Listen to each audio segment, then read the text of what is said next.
when you look at change as being sort of short-term pain because there is that adjustment period. But talk about the advantages of a major overhaul. Last year, 27 wins. I think everybody was very disappointed. Fans, media, internally, management, and ownership was very disappointed. There was nowhere to go but up. So a major overhaul, if accomplishing one thing, it was changing the perception from the outside in. It was changing the overall mentality of the organization inside. Gave everybody a shot at hope.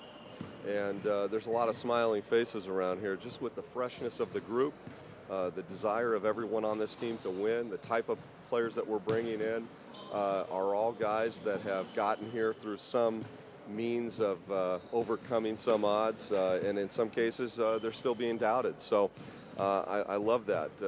People, I believe the kind of people that we have brought in are the kind of people that respond well to that doubt and are going to look to try to overcome some of the criticism. And in fact, some of the early season predictions, we haven't even played an exhibition game and we're being slated somewhere either out of the playoffs, in the playoffs, and none of that really matters. At the end of the day, you got to go out and play games, you see what you have, and I think the league right now, in particular in the East, there's a lot of turnover. I mean, just look at what happened, the little shift between Chicago and Detroit in terms of Ben Wallace.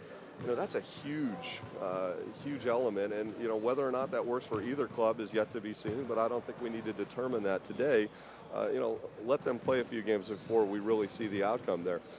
This team, again, with 9 new faces, at least has hope, and at least is feeling like, we've really turned a corner, and that's a big leg up in terms of this effort and the attempts that we're making to get better. Yeah, and I wanted to ask you, even about the construction in the locker room, is that a functional thing, or is that a little bit about removing that stain of losing? I think it's both functional and it's both cosmetic. And cosmetic means I wanted an entirely new perception. Even with the 4 or 5 guys that were from the roster last year, walking in and feeling like something had changed.